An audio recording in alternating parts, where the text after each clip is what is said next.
Hi, I'm John Fulton, and I work in the grants office. A big part of our job in the grants office is explaining the different grants programs to applicants. And now that the Heritage Partnership Program has been reorganized, we're going to try and clear up what's different about it. This is Melinda Hutchinson. She's a grants associate in the grants office, and she is the resident expert on the Heritage Partnership Program. Awesome, thank you. How is this program different from the Minnesota Historical and Cultural Heritage Grant Program? Yes, they're more program-based than they are project-based. So when you look at the Minnesota Historical and Cultural Heritage Grants, we're looking at finite projects that organizations can do pretty much on their own.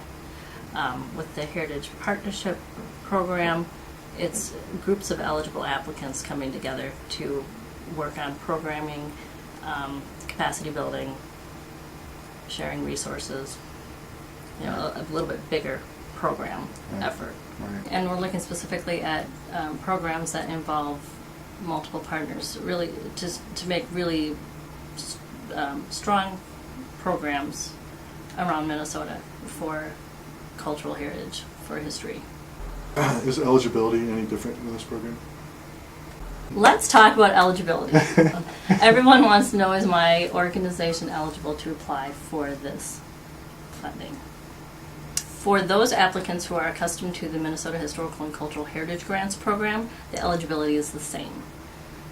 There are 4 eligible entities: 501c3 nonprofits, units of government, not to include federal government, educational institutions, and tribal organizations. So the partners have to be one of those 4 entities. All the partners have to be All eligible? the partners have to be eligible. And there's one lead partner that will really take the lead on running the project. So what applicants can do with these grants is what's changed the most? Correct. Yeah.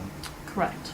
Correct, because the previous external partnership program had the same categories as the Minnesota Historical and Cultural Heritage Grants. Right. Right. Let's talk about the different categories. The 4 categories we have defined for the Heritage Partnership Program are partnership development and planning, shared workforce, shared services, and shared resources. How about partnership development and planning? What would you like to say about that? For this category, you'd be looking at maybe forming a new partnership with another entity that you haven't worked with before, maybe strengthening a partnership that with some group that you've already been working with, just making it more formalized. So they are able to hire someone who right, can you're come going to in. bring in a consultant to speak to, say, your board. Maybe you're doing a board boot camp, or you're training your staff. Maybe you have some newly hired curatorial staff. Think of what does your organization need as far as staff development, perhaps, or board development, that you could partner with other like organizations in your area to bring in a consultant and really do some in-depth training. The 3 other categories are shared workforce, shared services, and shared resources.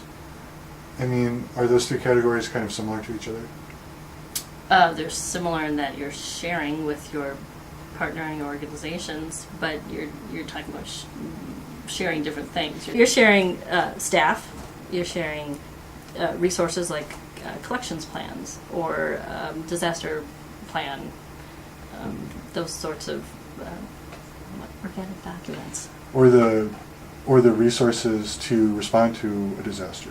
Correct. Right. That might come under shared resources. Correct.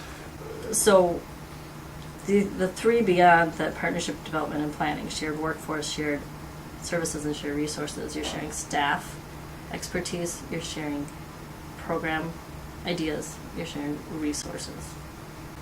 Since this is a relatively new grants program, I mean, part of the feeling here is that we can't predict what kind of programs people are going to come up with. Correct. I mean, organizations have fantastic ideas for what they want to do within the organization and with other colleagues. What we're looking at is developing capacity among